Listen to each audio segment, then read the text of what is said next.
Pernahkah kamu ingin menyelam ke bagian samudra yang paling dalam? Nah, hari ini kamu akan punya kesempatan mewujudkannya. Sebelumnya, seberapa lama kamu mampu menahan napas? Tidak terlalu lama. Tenang, jangan khawatir. Silahkan naik kapal selamku dan ikutlah denganku dalam perjalanan menuju kedalaman.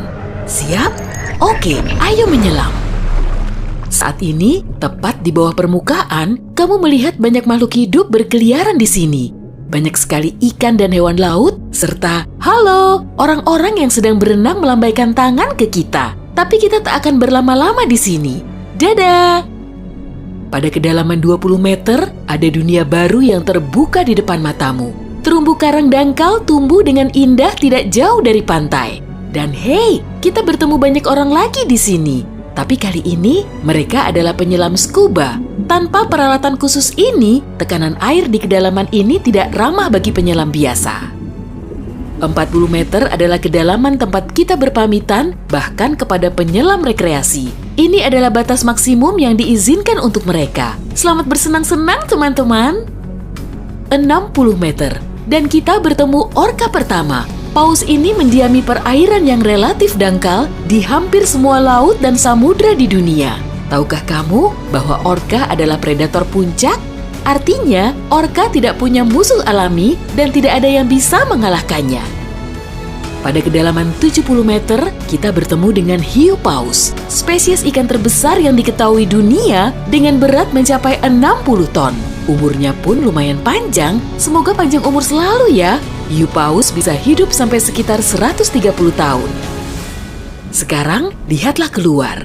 Jika kamu melihat penyelam scuba, artinya dia adalah seorang profesional. Karena pada kedalaman 100 meter, mereka harus sangat berhati-hati agar tidak terkena penyakit dekompresi. Penyakit ini terjadi jika kamu naik terlalu cepat ke permukaan. Dan jika beruntung, kamu juga bisa melihat gurita Pasifik raksasa. Dia tinggal di perairan dingin mulai sedalam ini dan sampai kedalaman 2000 meter. Sekarang, kita memasuki bagian samudra yang gelap.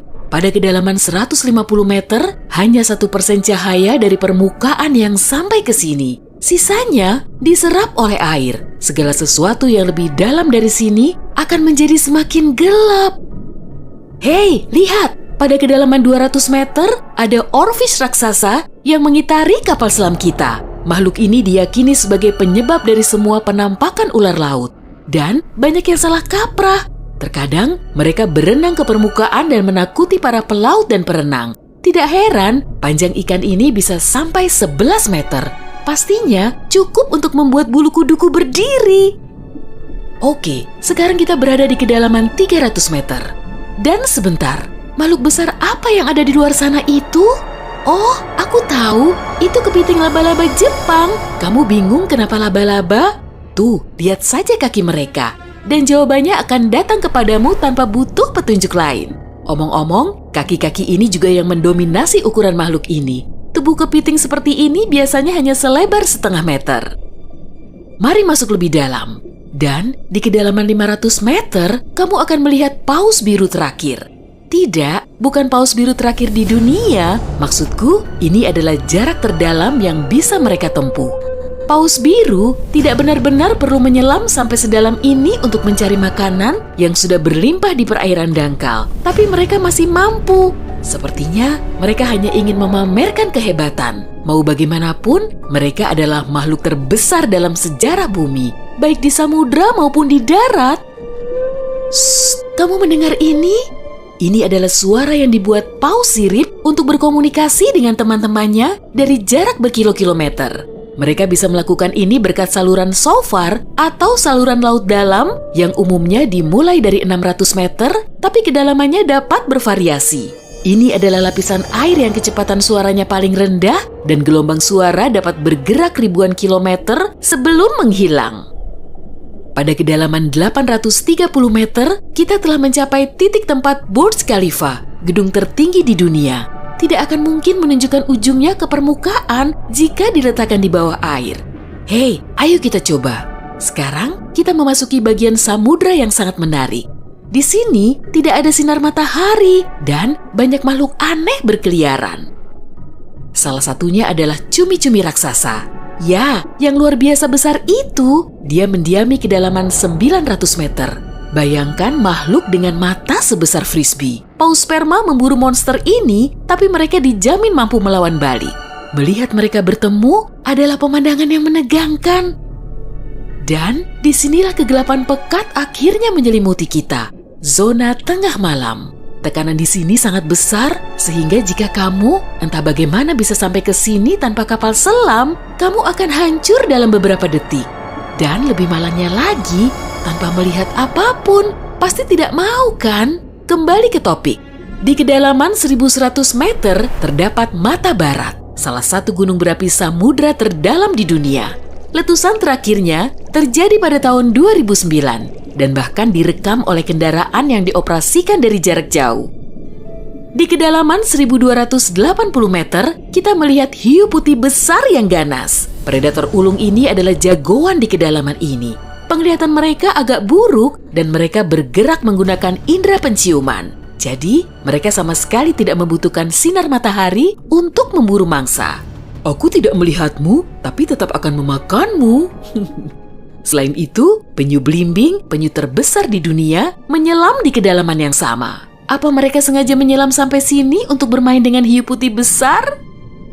Wah, lihat jala-jala besar itu. Kita sekarang berada di kedalaman 1500 meter, tempat metode penangkapan ikan bernama menangkap semua digunakan. Jala di sini akan diseret di sepanjang dasar samudra, menangkap apa saja yang kurang beruntung di sana. Mengenai seberapa merugikannya metode ini bagi kehidupan samudra, biar kamu sendiri yang menilai. Pada kedalaman 1830 meter, jika berada di Grand Canyon, kita akan duduk di titik terendah dan terdalamnya.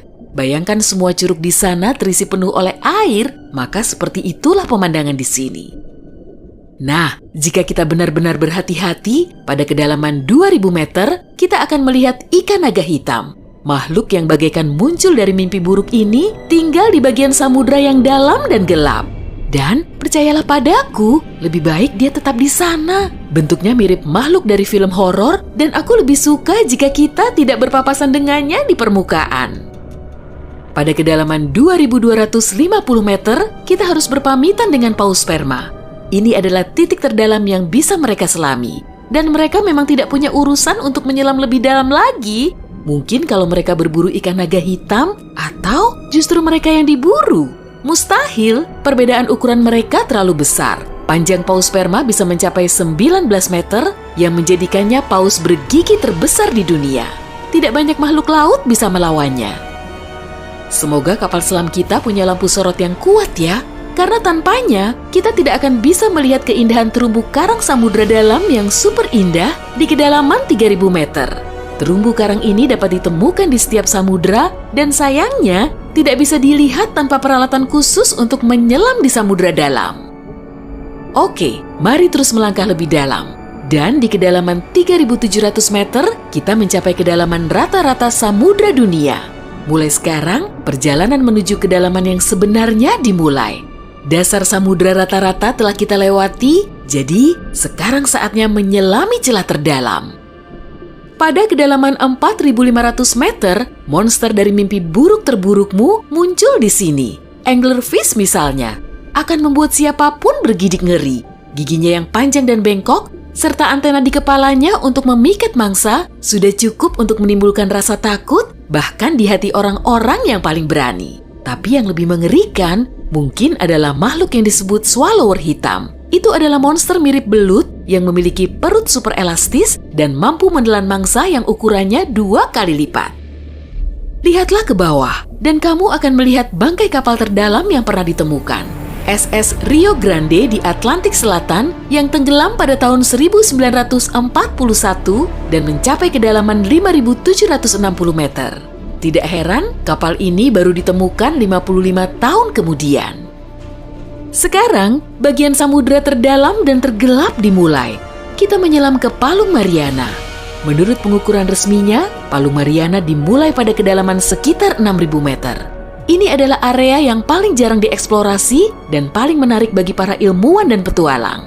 Apa yang ada di dasarnya? Baiklah, kita akan melihatnya. Tapi selagi masih dalam perjalanan, aku akan menunjukkan hal-hal lain yang ada di sini. Misalnya, ini adalah ikan terdalam yang pernah ditemukan. Namanya ikan siput. Dan dia tinggal di kedalaman 7.900 meter. Tubuhnya tembus cahaya sehingga kamu bisa melihat menembus kulitnya. Ya, untungnya kita tidak mematikan lampu. Bentuk makhluk mungil ini ternyata sangat imut bagi makhluk yang mampu menahan tekanan sekuat ini. Makin rendah dan dalam, kamu tidak akan melihat jenis ikan atau hewan vertebrata apapun di sini. Tekanannya terlalu besar untuk makhluk-makhluk tadi. Tapi ada udang dan invertebrata lainnya. Belum lagi mikrob yang dapat hidup bahkan di bagian terdalam samudra. Dan bagian terdalam itu adalah kedalaman Challenger. Ini adalah bagian bawah Palu Mariana dan kedalamannya 10.927 meter. Ya, kita telah sampai di bagian paling bawah bumi. Tak banyak orang yang pernah ke sini dan tak banyak juga yang diketahui tentangnya. Tapi para ilmuwan tidak akan berhenti dan ada harapan kita akan segera menemukan rahasia apa yang berada di kedalaman samudra.